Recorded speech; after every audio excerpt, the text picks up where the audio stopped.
every story has a happy ever after. And after this story, there's an after party.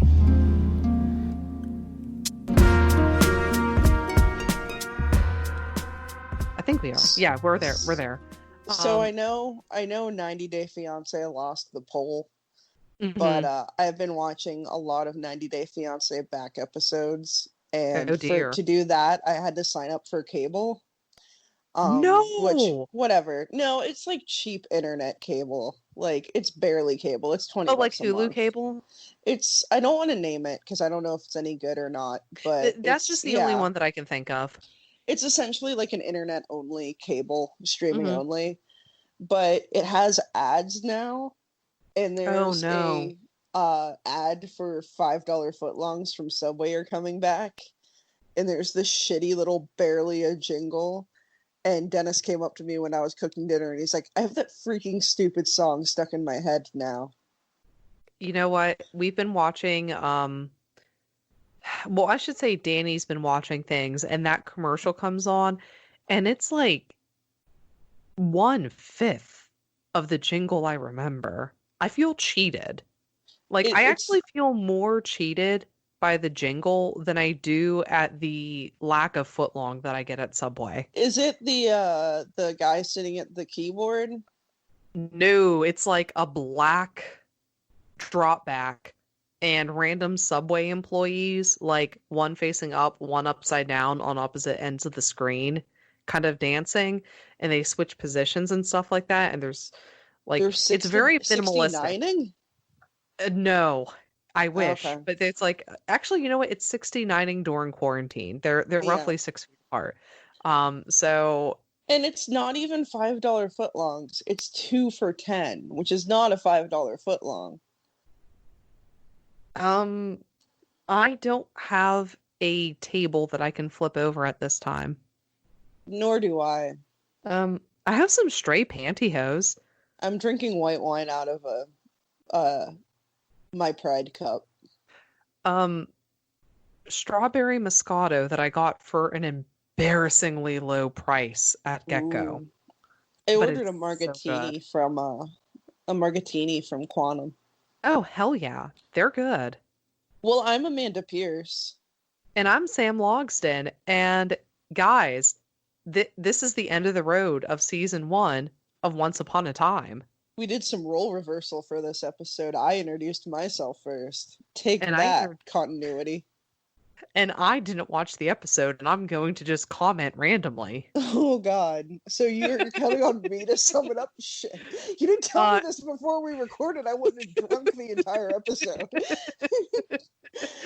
No, actually, I watched this twice. And without getting into, like, the story itself, every time I watch the finale of season 1, I think that David / Charming's choreography with the sword just gets worse. Yeah, it's pretty bad. I'm not gonna lie. Listen, we're all friends here. Yeah. Some of you are literally my friends listening to this. I scrubbed through that fight scene because I don't care. with the shitty dragon, the garbage dragon is what I'm calling it. Oh, I wasn't even talking about that. With Robbie. Just, like, the whole episode, the sword fighting is garbage. I thought there was more, honest to God, I thought there was more to this episode than there is. I think this and the first episode of next season melded together in my brain. And that's fair, because they kind of do. Because it's kind of a cliffhanger hanging off a cliff. So, can we talk a little bit, before we actually talk about the show, how TV shows that are popular in the UK and anime shows in Japan kind of differ from an American palette? Yeah, you can go for it. I'm going somewhere with this. I swear I do. No, we can't talk about it.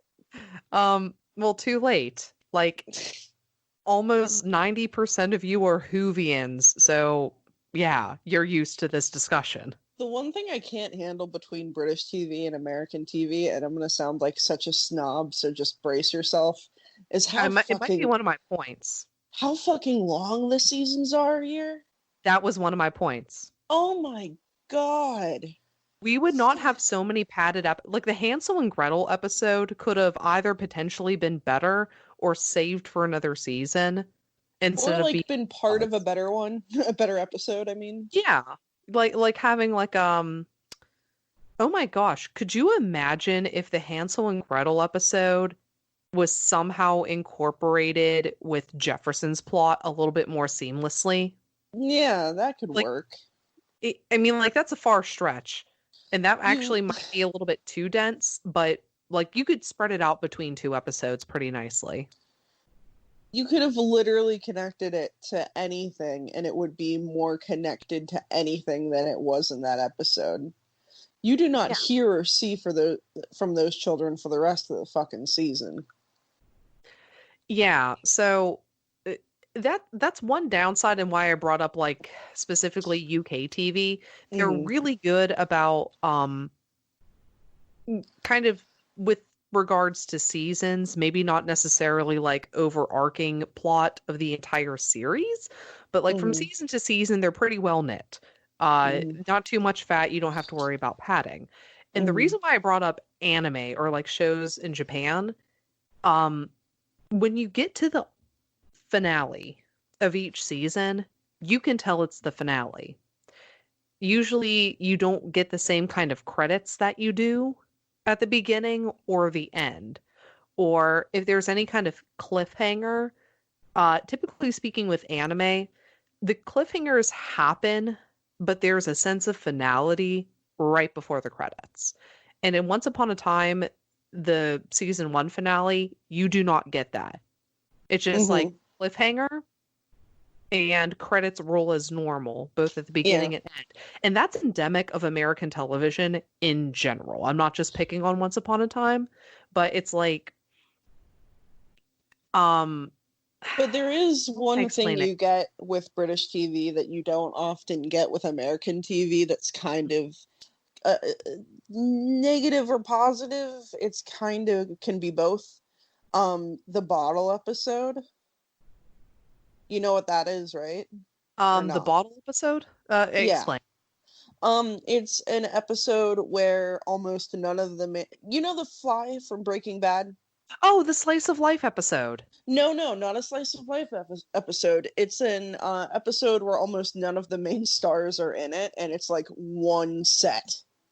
No, so that's what I mean. Like I love those kinds of episodes. I love slice of life and bottle episodes. Those are like usually... Blink is one of them from Doctor Who. Yeah. Yeah. No, you said the fly episode of Breaking Bad. That is my favorite episode of Breaking Bad. Yeah, but like none of the main stars are really in it. It's mostly not focused on them because in British TV usually they're off on set somewhere else filming something, and or they run out of budget. It's the equivalent of the Golden Girls. Do you remember when this happened? And they play a clip from 3 seasons before. So there's actually a British television show that I don't know if I've ever talked about it with you, but Death in Paradise. They're kind of the masters of doing stuff like that. Or Clerks, the animated series. Sorry. Oh my god. Just because like they cycle through cast members so much that it's almost obligatory every season. It's kind of funny. But no, we actually do have to talk about the finale. And Yay. I think we can actually, like, I can describe this. We can talk about the fantasy portion of it first. Okay. Without intercutting. Although it's important to mention that everything that happens, like scene by scene, it fluctuates between the 2 different narratives and they mirror each other throughout this entire episode. Sometimes in between scenes, like in the fight scene with the dragon. Yeah, like that one, CG notwithstanding, the idea behind it was very well executed, but apparently it was the editor's idea. Okay. It's something that I appreciated them doing, and I actually kind of found that refreshing because I haven't really seen that in a television show before. But we'll get to it. But I think, just sort of knowing that all of this is interwoven, it makes more sense to start with the fairy tale portion of it first, because we already know how it ends. The beginning of the show is the end of the fairy tale portion of it. And everything else has just been flashbacks. It's just a matter of understanding how we got there. And then as far as what to do about dead Henry goes, like we'll get to it. He's definitely dead. He is. He died. He is not coming back. So last we left off in the fantasy world. Did you try to mesh together world and realm? It's the not intentionally, but my mouth did. It's the fantasy realm. Whelm. It's not overwhelming, it's not underwhelming, it's just whelming. Wav. But no, the in the fantasy world, we had Snow White get teleported and fall asleep via poisoned apple.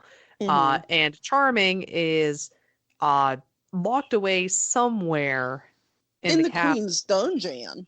Somewhere in there. And in the one dungeon set they have. Yes. Just the one. Even though he teleports to another one, it's still the same one. It's literally the same. It was one cell over.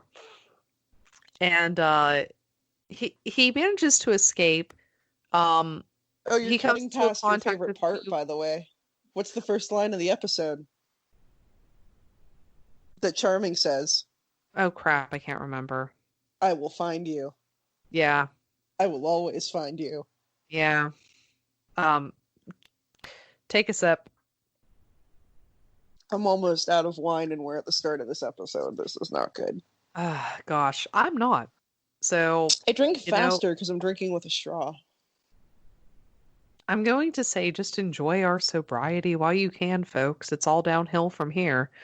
As is the quality of Once Upon a Time. So I feel like this is pretty thematic. But they're going to execute Charming, and then Jamie Dornan shows up to save him. His name pops up as soon as he takes the mask off.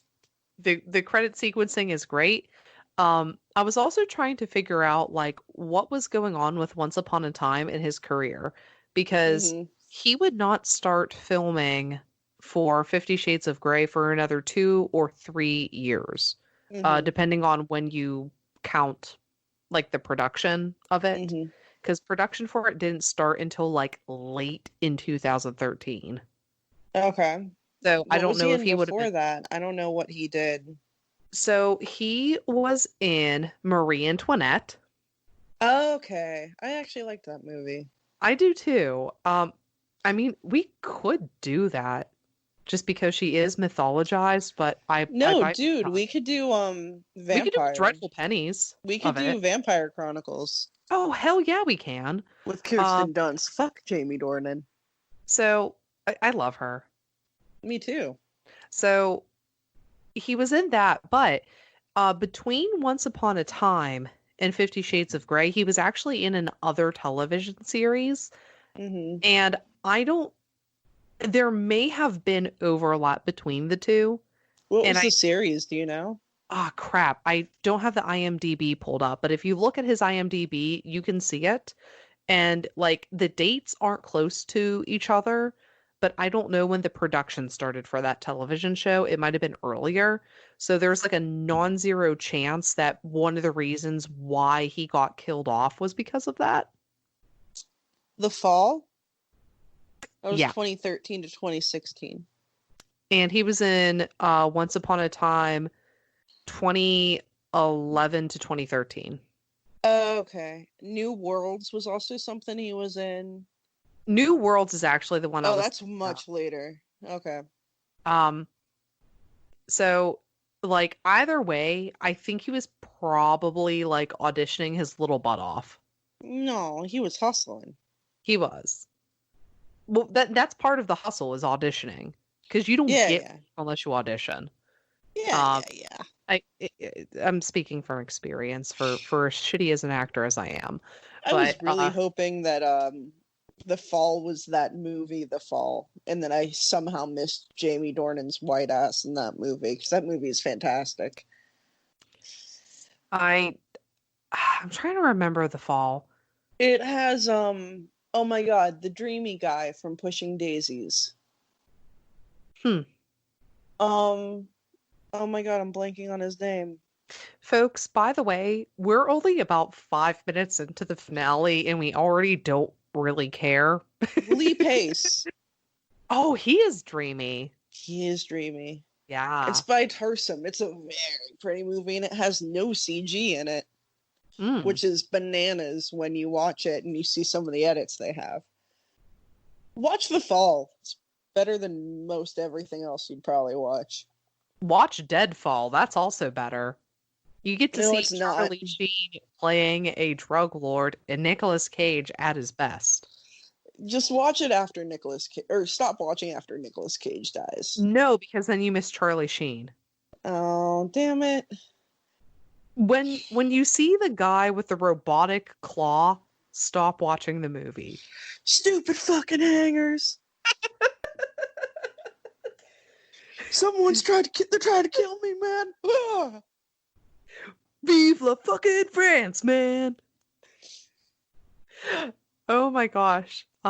So yeah, it's the only reason to see the movie, but it's Sure, also it really is. like the rest of the movie sucks hard. But if you have the patience to watch the rest of it, you get to see a very young Charlie Sheen selling cocaine to people and agreeing to let them talk to his boss if they beat him at billiards, and his boss has a robotic claw. I only got one thing to say to you. Hi, fucking yeah!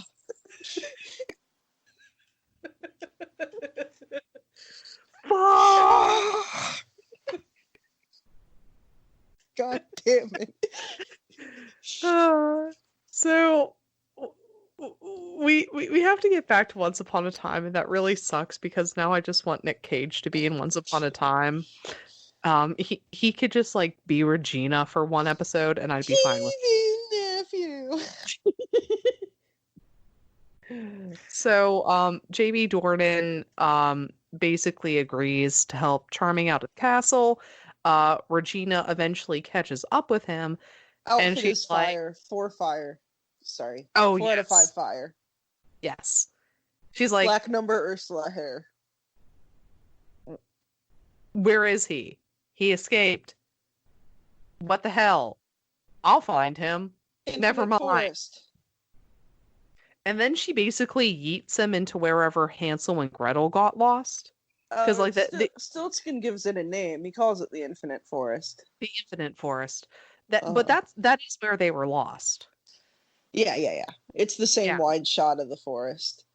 Yeah. And at one point, Charmy's like, "I'll find a way out," and he's like, "No, you won't. But there's always my way, and in my brain and in my heart, you know what I start doing? Yes. When the crypt doors creak and the tombstones quake, do do do do do do do." I love it.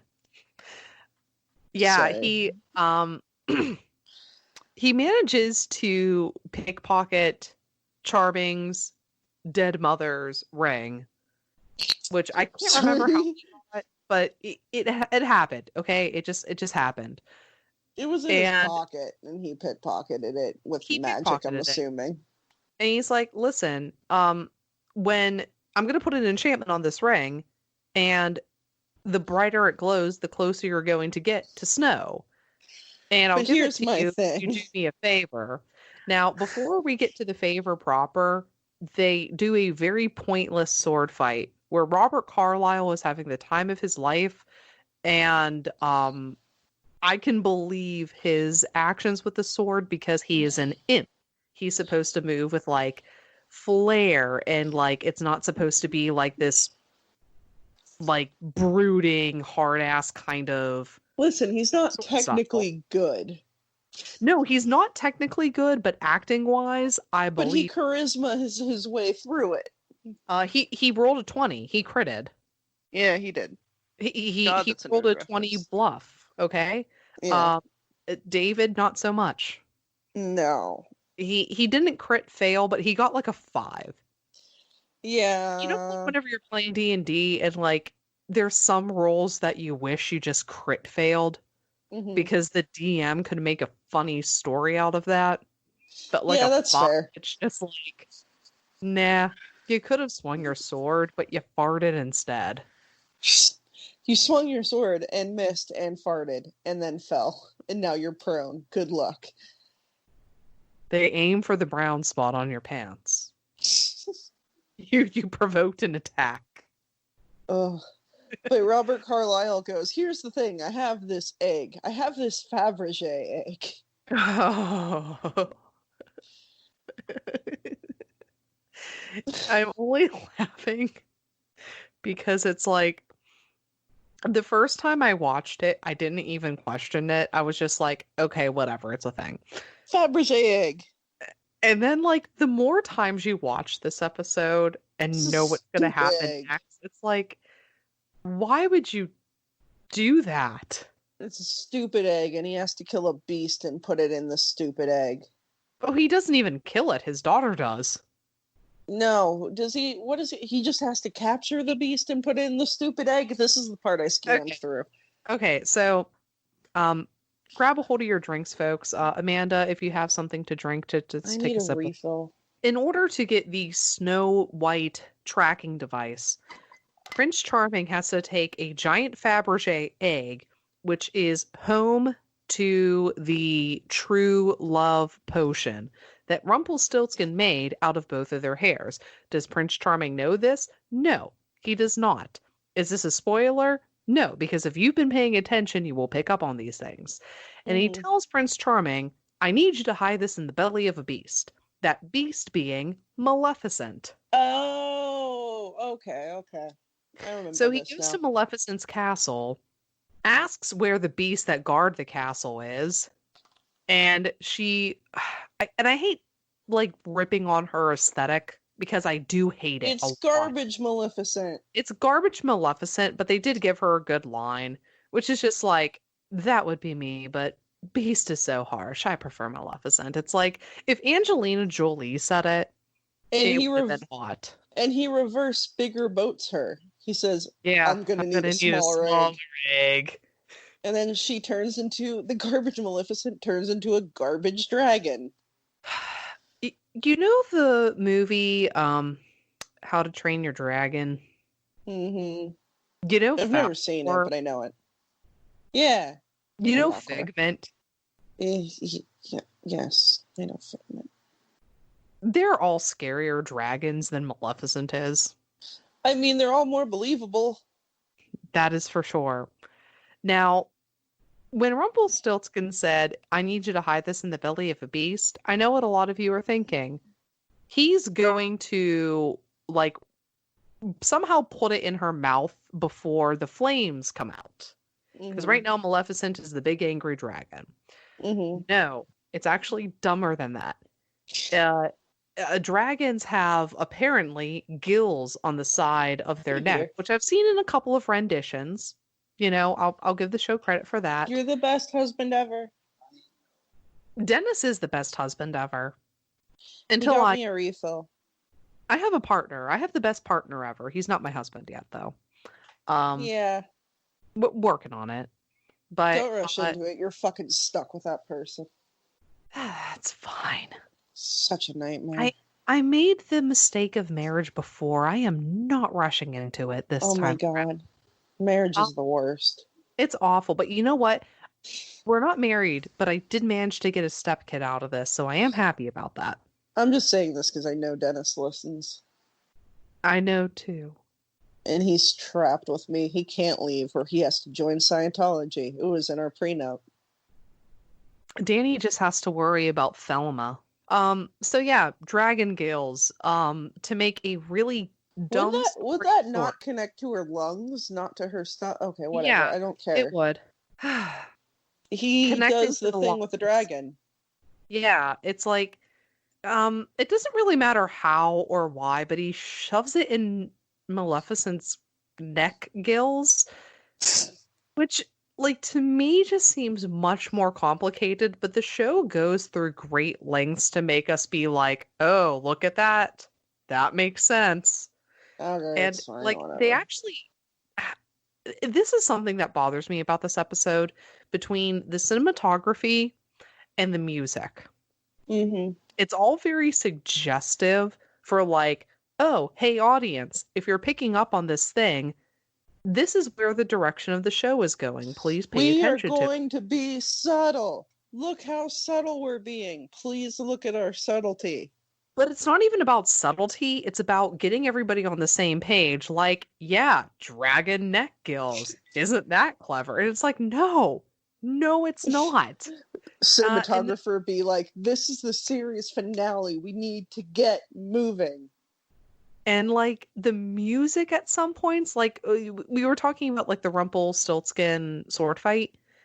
It sucked, but the music was, like, really trying to hype it up in that scene. It was like trying to make it Ravenous, and it's not Ravenous. Oh, we'll talk about the music of Ravenous. It made me think of Ravenous with Robert Carlyle standing by the fire after he kills the dragon. Yeah, like, I realized I don't trust Robert Carlyle in the woods or by a fire, like, at all. Never. If he's wearing fur in the snow, I really don't trust him. I'd still let him. The loudest bleep in the world.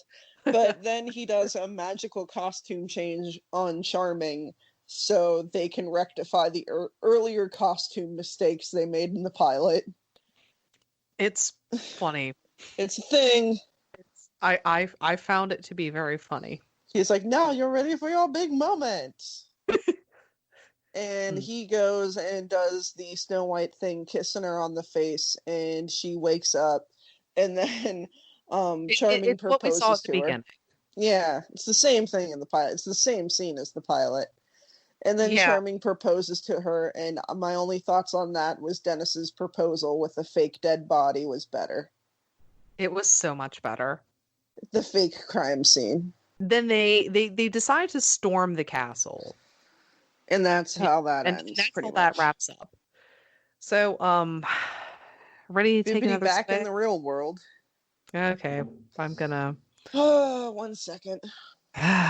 Same. We switch from white to a sweet red blend. Barefoot.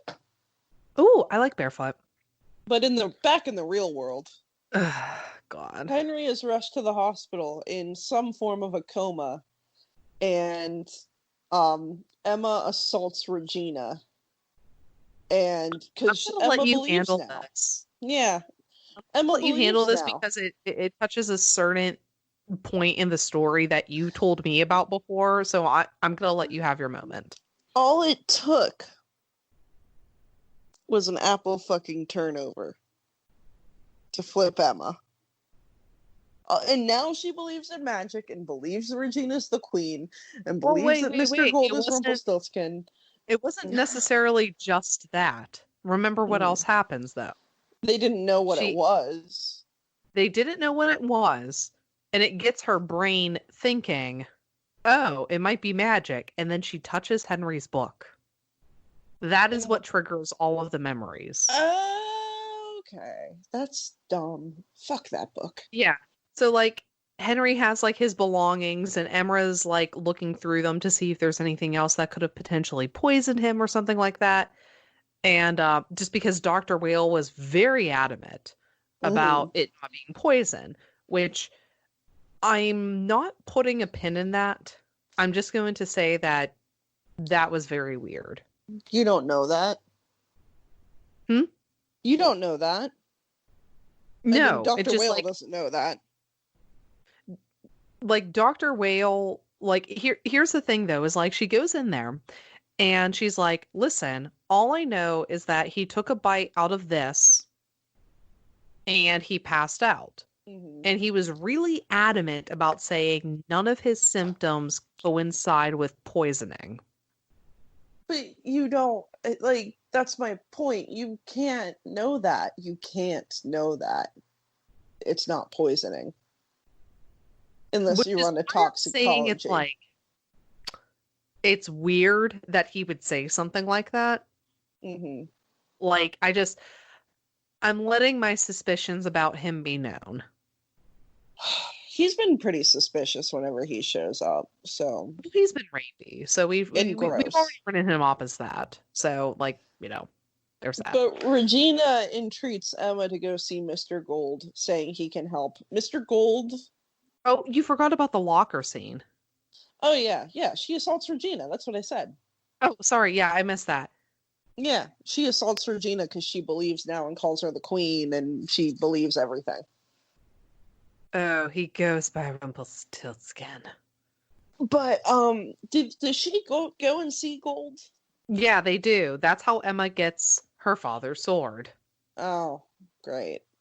Fine. And remember how we talked about how this episode cuts back and forth in a way that like not the stories themselves, but like the scenes themselves mirror each other.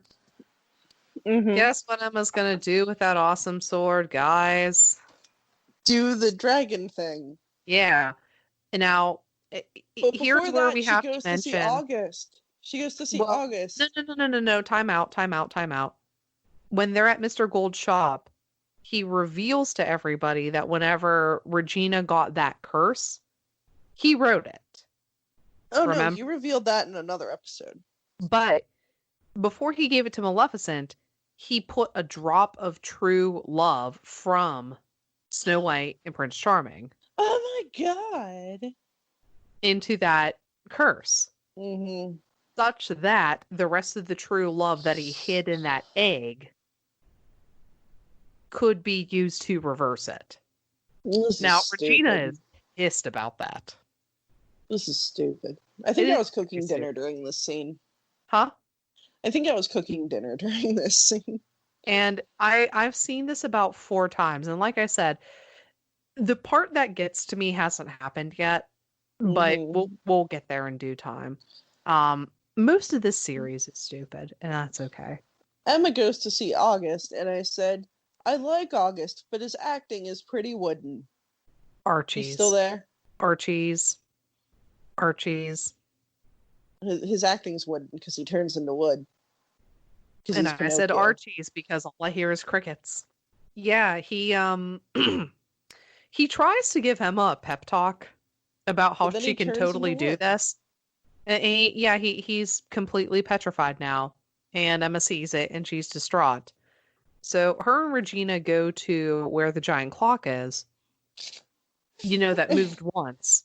And everybody makes a big deal about. And I don't actually think it's moved since the first episode. But I put a pin in that. Emma says to Regina, if this doesn't work, I'm gonna kill you. And I just look at Dennis and I'm like, okay, all right, sheriff, suddenly cool with murder. Well, remember, she's not actually a real police officer either. She's a sheriff, though. She is a sheriff. And she's suddenly cool with just cold-blooded Regina murder. Yeah, yeah,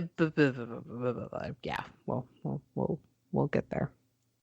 So, why are they going to the place where the clock is? Like, what is underneath all of that? Goddamn garbage dragon. Yeah, the garbage dragon is there. And Mr. Gold told them to get that vial of true love out from her. That from the Fabergé egg. Been there from all, which, okay, we know that Maleficent and Regina had their beef. Mm-hmm. Okay? We know that it was bad. Why?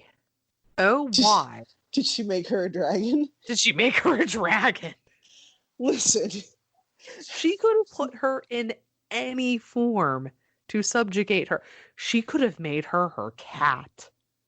Lana Parrilla is a fantastic actress and not responsible for the bullshit they write her character into in this show. No. This is 100% the writer's fault. Like, you could have done something so much better. You could have made Maleficent like a cat or a dog or like even a snake. Like a snake that's been terrorizing people but had the ability to turn into a dragon the entire time. Mm-hmm. That would have been awesome. Or like a leopard gecko, and then she could have given it to Henry. Oh my god, that would have been awesome. Like a little black leopard gecko. Yeah, because then instead of the really bad CGI, like you could have compared the bad CGI from the fantasy realm to, again, like, what is the real world equivalent of this character? And that's probably what it would be. It would be like a little gecko or something like that. And like, and you could have gone to the pet store, and for $50, you could have saved a couple $1,000 in a shitty effect. There is a vet office here that David. Oh yeah, there is. Yeah. I forgot about that bullshit. Writers, how did you forget about that? They forget about so much in this show sometimes. Jane, you should have been hired on full time. Jane, why are you not writing all of this show? Jane, get me off this crazy thing. Jane had something better to do. About like 5 other things, yes. Yeah, good job, Jane. We like you still. We're proud of you. So, Jesus. So she 1950s Prince Philip's the dragon. Literally. Yeah, I see you, the same move. Yeah, just she throws the sword. Not before trying to shoot it with her gun. Which is like, okay, if you know how to use a gun, and okay, dragons are mythical, I'll give you this. But like, you know, like the thing about dragons with them being combustible? Why would you think shooting it is a good idea? Why do you think stabbing it would work much better? No, like, I mean, like, stabbing it once. From like a physics standpoint, like if you saw like a barrel of gasoline on fire, would you shoot it? Yeah, but I'm also kind of crazy.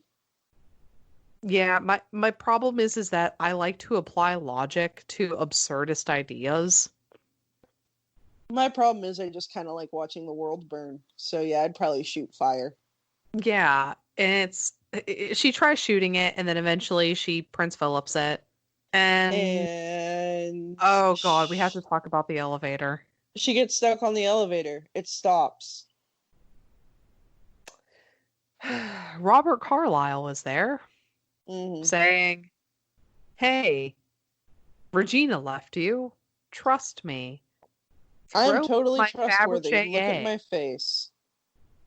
Yes, throw up the egg and climb up there yourself. Oh, hold up. Oh no, it's relevant in the next scene. Hold on. Yeah. He tells her to throw the egg up. And Emma, having not learned much of anything about life, does the thing. And she gets up the elevator and she sees Regina tied up to a chair, duct tape around her mouth, and was like, why the hell did you trust that guy? And she's like, I don't know. The characters, the writer told me we had to wrap this shit up, so I had to be really brick dumb for a minute. I'm just trying to figure out how he got Regina to sit in a chair and tie her up. He could do anything with those crazy eyes. You've seen his crazy eyes. My panties are off right now. I am currently tying myself up in a chair. Just thinking about it. Yeah. I'm not even doing it. The rope just happened. I have an iPhone charging cord. I am tying myself up. There's not even a chair in this room. Sorry, Daddy. We're almost there. We're almost there. Hold on, wait. Take a break. Just one little sip. So, I feel like we should kind of take the time to introduce I don't know if I could even call it a B plot. It's more like a C or D plot. It's a we gotta wrap this shit up plot. Yeah. 2 of them. So, really. Y'all remember Jefferson, right? Like how pissed off he is at Regina. Yeah, and how he was working with her and she promised him stuff. And you remember that Regina sort of owns the insane asylum that's In the underneath the basement. hospital in Storybrooke. Remember Nurse Ratchet and Chief, I forget his name from the book. Well, it's Chief. The Chief. Yeah, we're just gonna call him the Chief because he's not an actual character in Storybrooke. And I feel No. horrible for that. I Because actually he's the narrator of the book, god damn it. and actually knowing what happens with the rest of people in Once Upon a Time and knowing how frivolous Disney likes to throw its references into this show, I would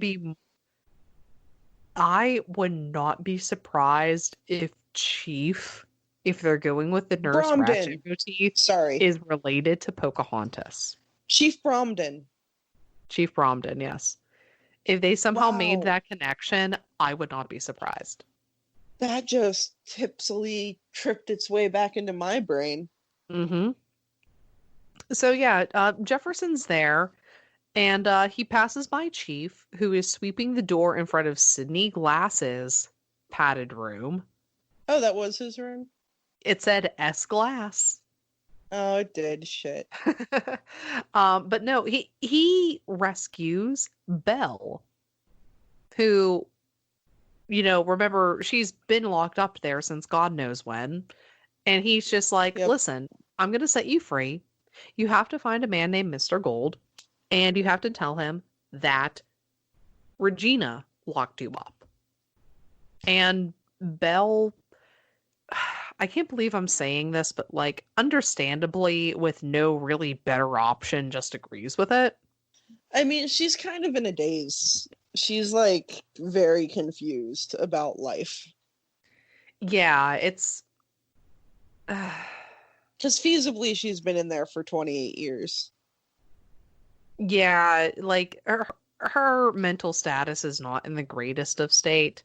So I'm not even going to pick that apart too much. And Emily is fantastic. So I'm going to just give her the benefit of any doubts. I'm just happy that she's still in the show. I wonder if it was the Mr. Glass from Unbreakable. No, it was not. Damn it. Because then we could have had a crossover with the movie. He was in another asylum. Did you not see Glass? Yeah, I saw Glass. Yeah. Great movie. I mean, it was not a great movie. It was a fine movie. It was a decent wrap-up. It was an okay film. It happened. Yeah, whatever. So it's animation. Sets her free, and we also see in the hospital Mary Margaret reading Henry the book. Yes. So and Henry dies. Henry actually dies. Like, whenever Regina and Emma are about to go beat the crap out of Mr. Gold, the hospital calls them because Henry has done a myocardia infarction. Thank God. I mean, oh no. Yay, Henry's dead. I mean, oh no.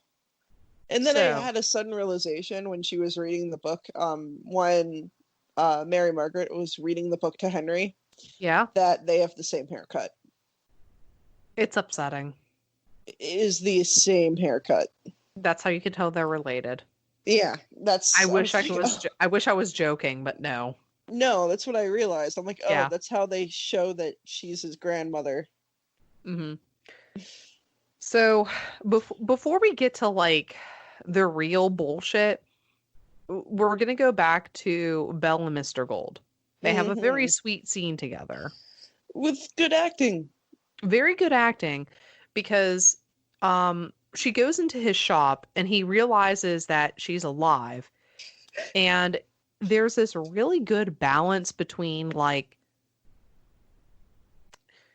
touching her on the shoulder in a way to make sure that he's not tripping, but also in a way that like respects her. He doesn't kiss her.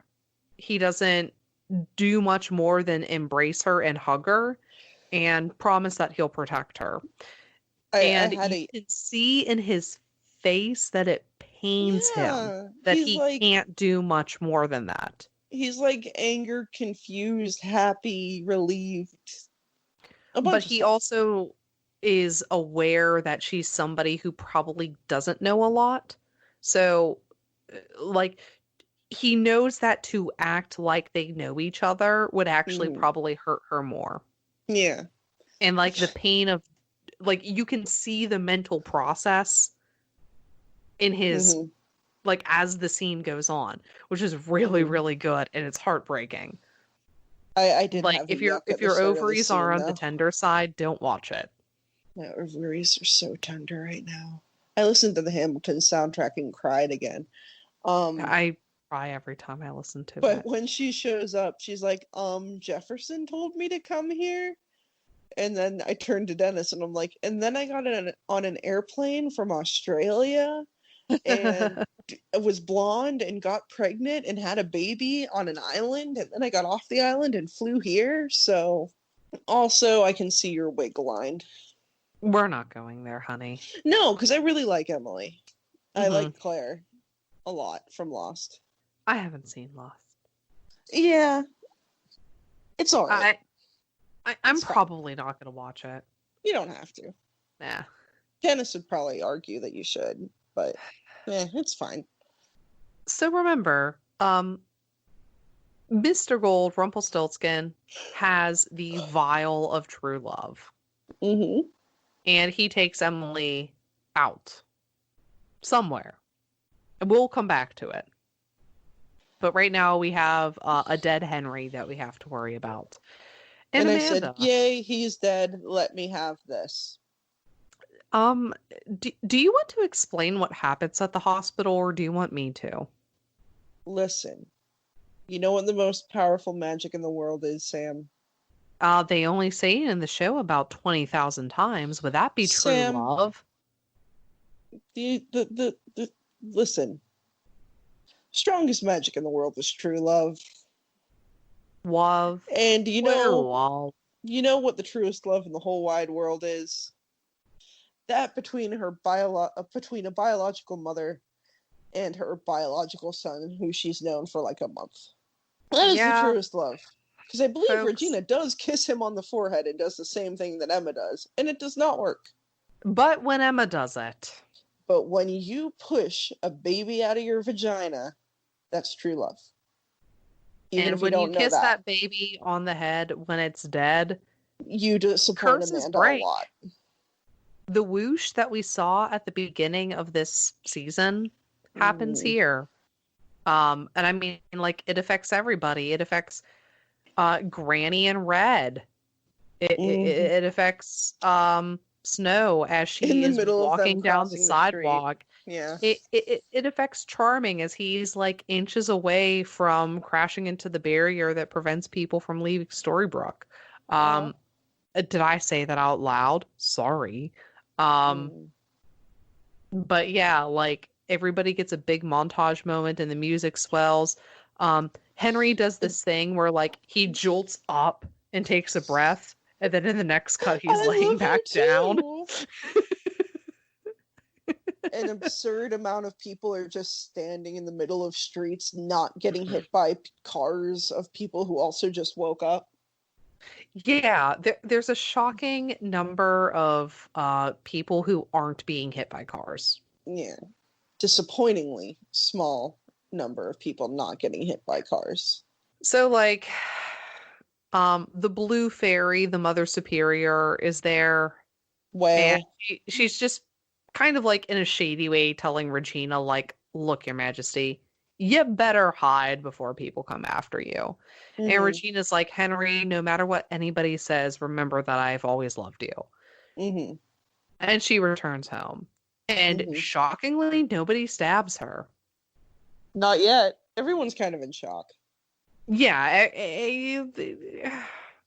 Everyone's Baba shook. I have a rant, but I feel like I'm going to, like, I want to go through the rest of this episode before I go on my rant. Okay. Rumpelstiltskin. Let's go. Let's do this quick. Rumpelstiltskin. Oh, Claire says she loves him. Not Claire. Belle says she loves him because she remembers. And then Rumpelstiltskin throws the egg into that wishing well thing, and then a big purple wave floods people. And they said, I was reading production notes on Wiki, and this is the only thing I'm going to say. This, by the way, is the well that August took Emma to? Yeah, the wishing well. Yes. Mm-hmm. But the mist that pours out of the well and sweeps through Storybrooke was originally going to be green to match the mist from the pilot. However, it was changed to purple to be, quote, more symbolic and magical. Well, it didn't fucking work. And I said, as the purple smoke approaches everyone, I just said, oh shit, the dragon farted. Pretty much. And Emily, I keep on calling her a different name. The actress's name is Emily. She also played Claire in Lost, but in this show she is Belle. Mm-hmm. So if I let slip any of those three names, I mean her. I've called her all three. Oh wait, there is a way that you can merge all of them. Clarabelle. Yeah. Emile Clarabelle. No. The Emily is in there somewhere. Clarabelle. Oh, okay. Clarabelle. Claire E. Bell. Claire E. Bell. Clarabelle. It sounds like I'm saying Claire and Belle, but in French. Anyway, she says, like, what is that or whatever. Rumpelstiltskin said he's bringing magic back into this world because magic is power. And I say, no, Rumpelstiltskin, knowledge is power. Schoolhouse Rock taught me that. Boo. Schoolhouse Rockin'. Also, way to, like, totally dismantle your character arc, my dude. Yeah, no, he has no real arc in the show. In this part of the show. It happens later. Actually, does it? No. No. I'm just going to say it right now. They try to make it happen and it doesn't. And that's how the season ends, with purple smoke consuming people and Henry saying, that's bad. Also, the clock moves one more minute. Mm-hmm. The doomsday clock ticks one tick-tock forward. So, I got a thing. Everyone take a drink. Yeah. You deserve it. We finished the season. Season 1 for the morality tally chart. Mm-hmm. We have 5 that's evils and 1 that's nice. Okay, hold on. So did you put a that's evil for her trying to kill Emma? Yes. Okay, you did. You've been doing it with off show. I don't think no, I've been going. I've been going by what we've said. Oh, but just not declaring that that's what it is. Mm-hmm. 5 that's evils and 1 that's nice. There are 3 for moral ambiguity. Moral ambiguity is hard. Moral ambiguity is hard is also the multiplier. So that is 4 times 3, which is 12. And because evil was the bigger number, for season 1 of Once Upon a Time, the morality tally chart puts Regina at a 12 evil. That's a lot of evil. That's pretty solid evil. Now then, I have a lot of things to say about this episode. But why do, at the end of this season, I feel bad for Regina? Is it just because she's better written? Because I feel like it's just because she's better written. She's better written, but also, do you remember what I said all the way back at the beginning of this? Mm-hmm. Comparing this to Lost, the writers themselves wanted this to be a show about redemption. Mm-hmm. And there's 2 big redemption characters, Regina and Rumpelstiltskin. Mm-hmm. Now, while you could argue that Emma herself is somebody who wants to get a shot at redemption, she's a good proved herself many times. She, if anything else, she doesn't really need to improve herself or redeem herself for anything because she's always lived in a gray area. Mm-hmm. And when you live in a gray area, redemption gets really murky, and the show didn't devote enough time to that to give her a proper redemption arc. They didn't make her bad enough. Talking about, they didn't. The only thing that she was guilty of is not raising her son. Mm-hmm. That is like if they had made her a only criminal thing. or something. Like she was a bail bondswoman. She was arrested. Remember? She gave birth to Henry in jail. Oh yeah, we don't know why she was arrested. Yeah, they didn't dive deep enough into her character for that to be warranted. But Regina, on the other hand, like, she committed several atrocities. Remember, she's at a 12 evil. And it's like, I understand that Emma being the savior, because she is the literal combination of charming and Snow. Okay? Mm-hmm. The fact that the show wrote her with that in mind, I can see her being the savior from that kind of technical standpoint.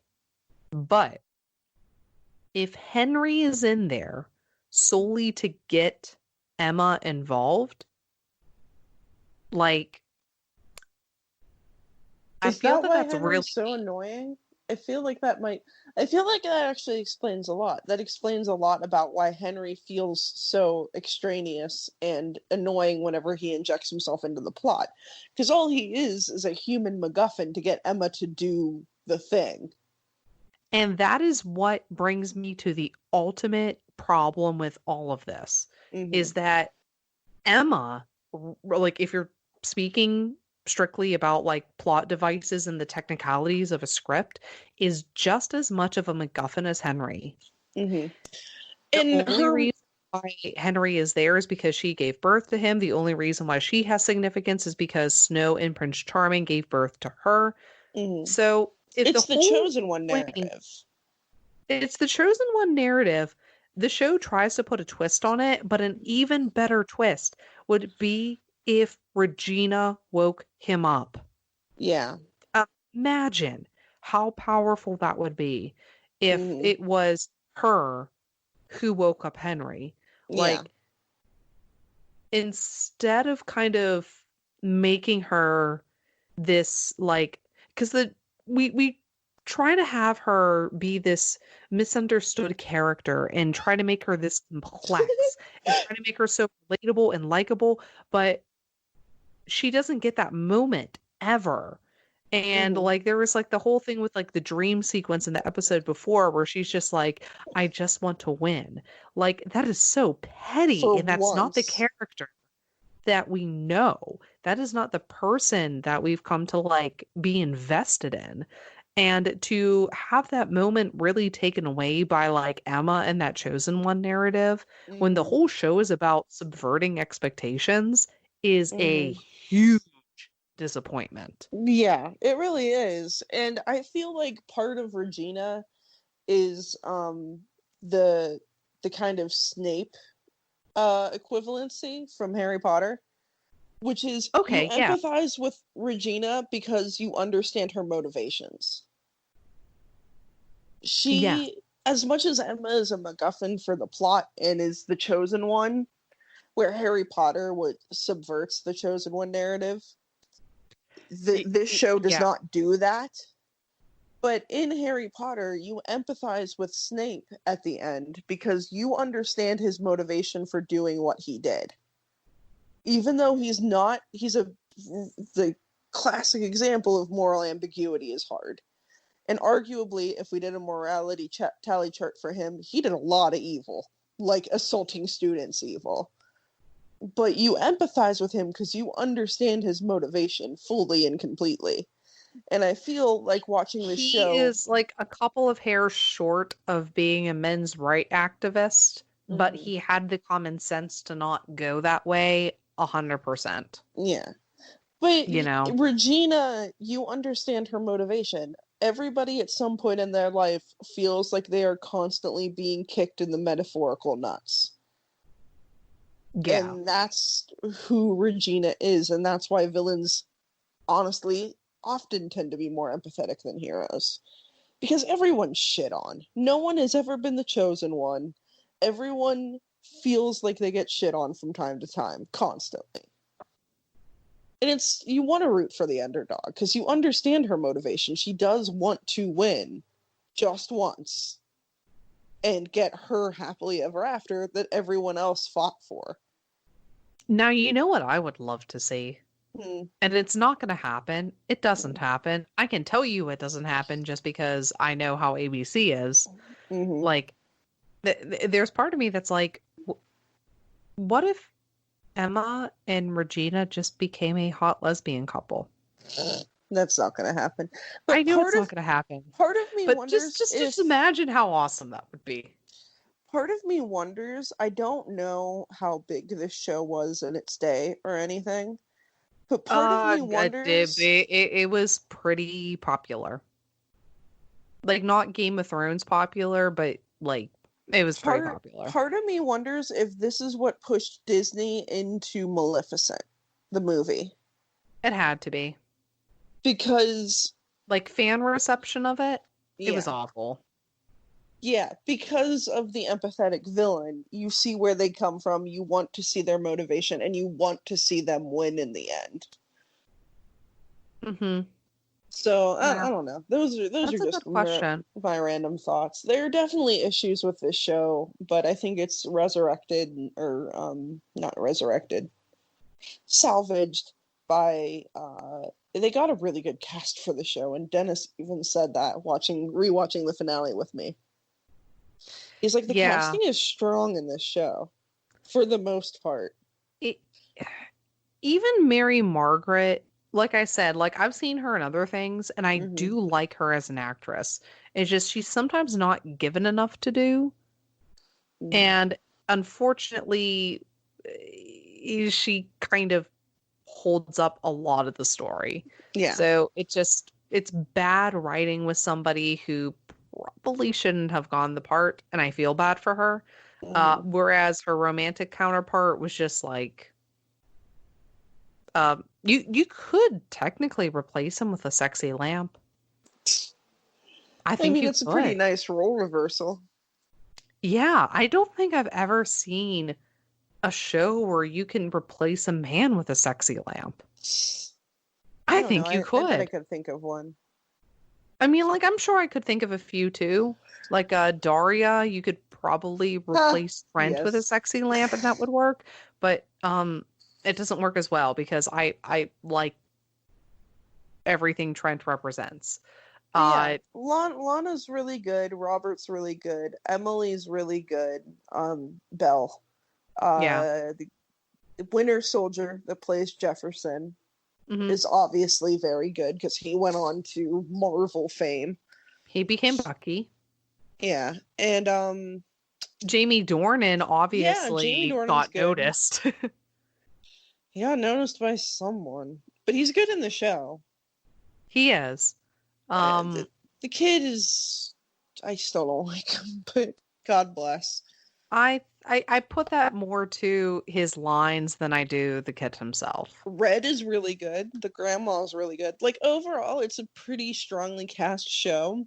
Yeah. And when it's written well and focused, I feel like it can be really good. There are some gems of episodes. If you want to watch gems of episodes this season, just watch Anyone's Written by Jane. Yeah. And I'd also add Dreamy to it because that one was not written by her, but I personally really liked that episode. Yeah, that was a pretty good one. Red-handed or whatever. Yeah, Red-handed, Skin Deep. But I feel that both Red-handed of those, and even Skin though Deep were they good. were written by Jane, I think deserve a special kind of call out. Yeah, they're sort of like the star shows or the star episodes. The Lana Parrilla centric ones, like the one with the David Bowie knockoff, was pretty good. There were a handful of genuinely quite good episodes. Most of them were kind of middling.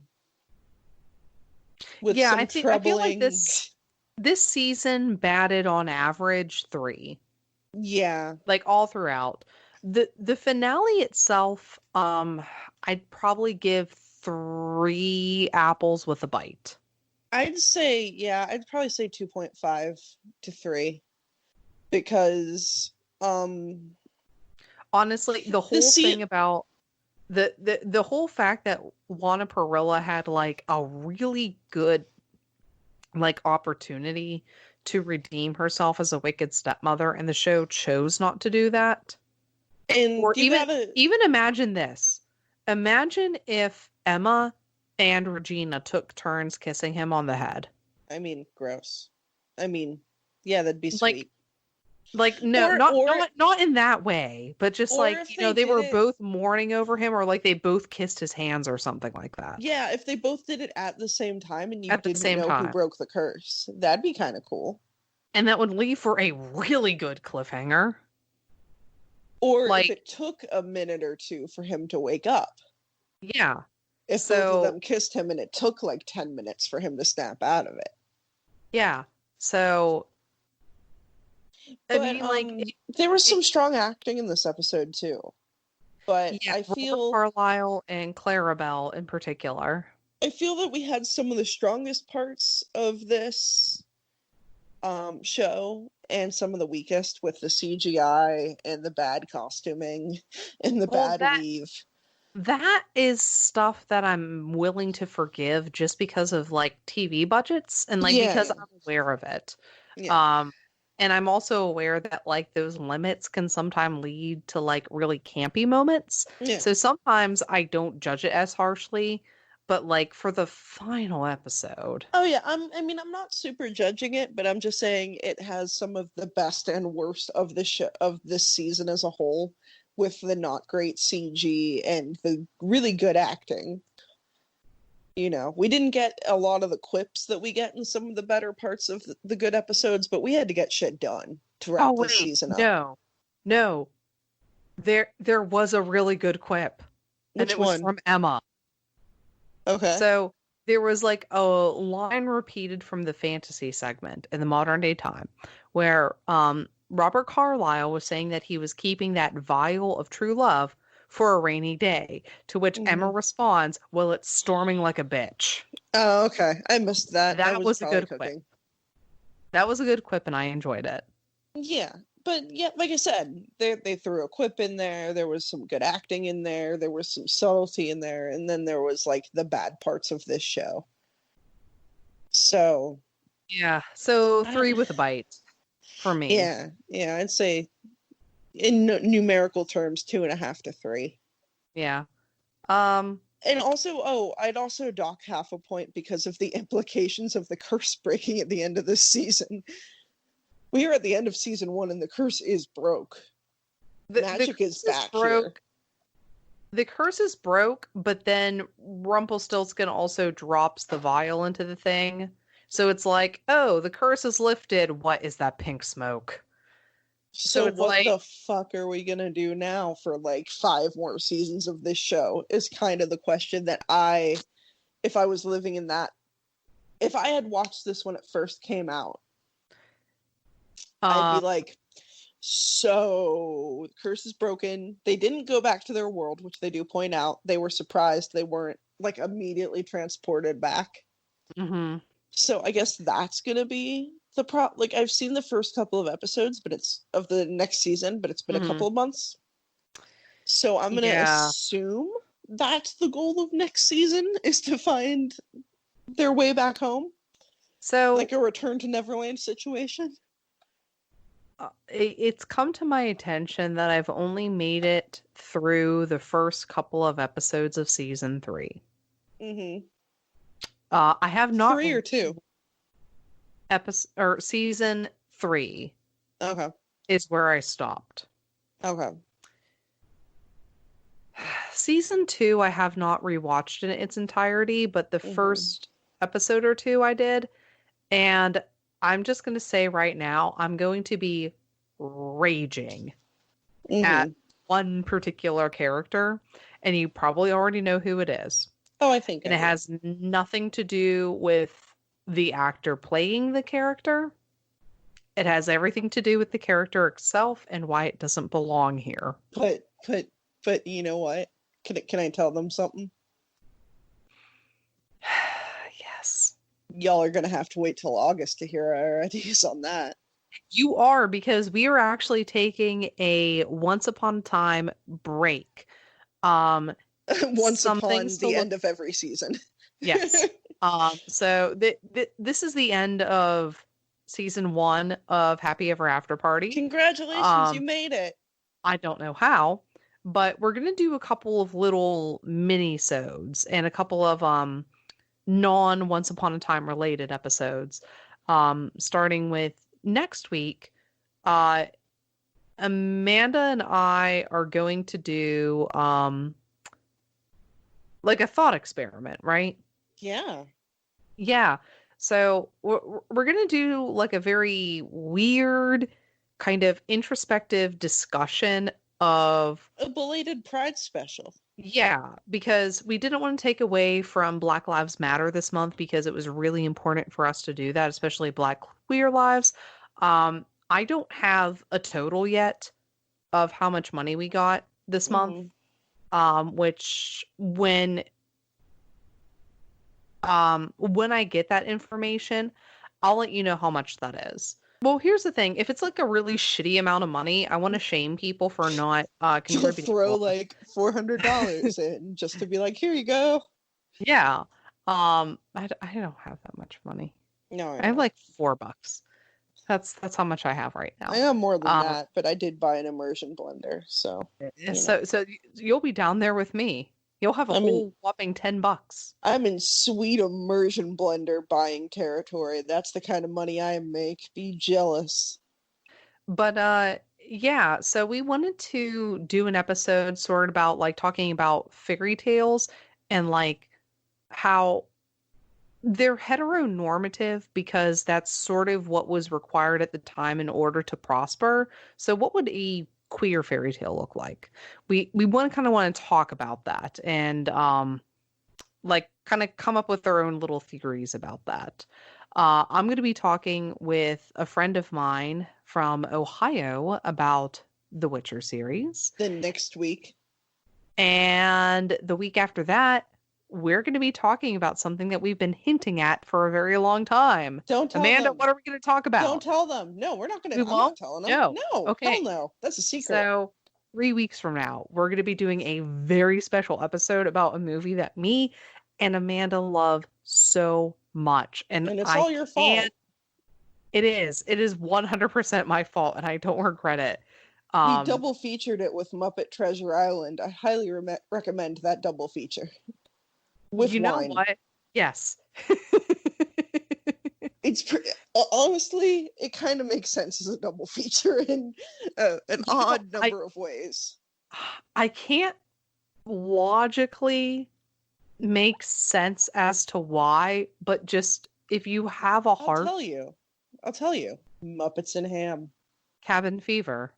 Hammy acting from a curry. A humanoid Muppet in the second case. I was gonna say you almost had me, and I'm still sticking with my thing of cabin fever. But I'm still drinking wine out of my pride cup, and you should metaphorically drink wine out of your pride cup all year long. That's what I just call my mouth. It's my pride cup. And if you're not proud, if you're not in the LGBT community, support those drinking out of their pride cups. Anybody is welcome to drink out of my pride cup any day. You can put your lips on any straw you want. God bless. Mm-hmm. And remember, folks, I'm Sam Logston. I'm Amanda Pierce. It may not be the end. It may not be the... Wait. It might not be... Shit. God damn it. No, run that by me again. Well, it's shit now.